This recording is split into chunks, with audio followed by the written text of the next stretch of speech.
Good morning on this snowy and cold first Sunday of Advent. I wish I could be with you in person. The weather of Missouri did not make that possible. We're currently in the, the middle between the storm that just hit and the storm that's about to hit. I had to put my truck into four-wheel drive to get out of the driveway this morning, so I am at peace with the decision to have to call off worship, though I am sorry we had to make that decision. I hope that you are staying safe at home, warm. Yeah.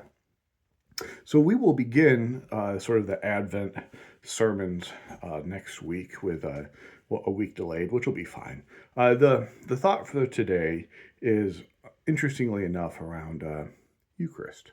We just have come off of Thanksgiving, and the Christian, in the history of Thanksgiving in America, is rooted in a moment when people had come to America and they're giving thanks for being able to survive and get going. We as Christians have our own particular practice of Thanksgiving, and the word for it is Eucharist. Eucharistio is the Greek term for to give thanks. So every time we come to Eucharist, and that's another term for communion, Last Supper. Every time we come to communion, we are in a practice of giving thanks. That's the fundamental nature of our meal together. Is that it's a meal of thanksgiving, and so it's interesting to think about the centrality of Eucharist, of Thanksgiving, to who we are as followers of Jesus. The fact that we come to the table so often, as a church, as a denomination, as people who follow Jesus across the world, there is a move to come to communion more often than has been the case for the last decades. We are moving towards a weekly communion because we're recognizing the importance of that practice, which is something we know just from daily lives. We can talk about how you might rise to the occasion, but do we really? We don't rise to the occasion. We fall back on habits, and to build up this habit, this practice, this way of life rooted in Thanksgiving, and building all of worship, building it, having worship build toward Thanksgiving. We are recognizing how important that is. This is in line with what we have discovered in the recent decades or so around how our brain works. That the technical term is neuronal plasticity.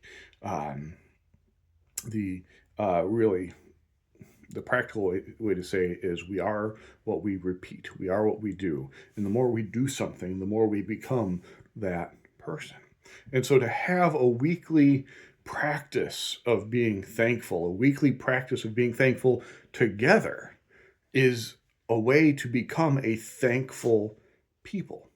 Over time, we build up to become more of a gracious, thankful, communal people the more that we come to communion. And so I highly value this communal weekly practice. And I think it is fitting that our own modern knowledge around rising to the occasion, all the knowledge we have around how our brains function, like all that aside, it's rooted in worship, that God has told us to worship, to set aside a day for rest and to worship, and that we didn't ever need to know about how our brains worked to know what God had told us, which is we need to worship. We need to gather on a regular basis to give thanks for all that God has done. And so I hope that over this last week, you've been able to take a moment during this Thanksgiving week to ponder, to list, to write down, maybe to go through what it is that we are thankful for. I know that it, especially during times when I get stressed, especially when times are hard, that to explicitly name, here's what I'm thankful for, is really important for me.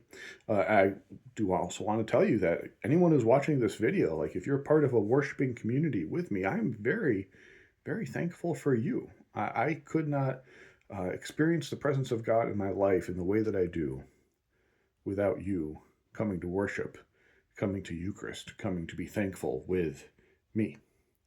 And so I give thanks for you. I hope that you give thanks for the life of the church that we share together, the Shelbina and Monroe City, or the various other ways that we are interacting. And I hope that you stay safe and warm this week until we can meet again. Amen.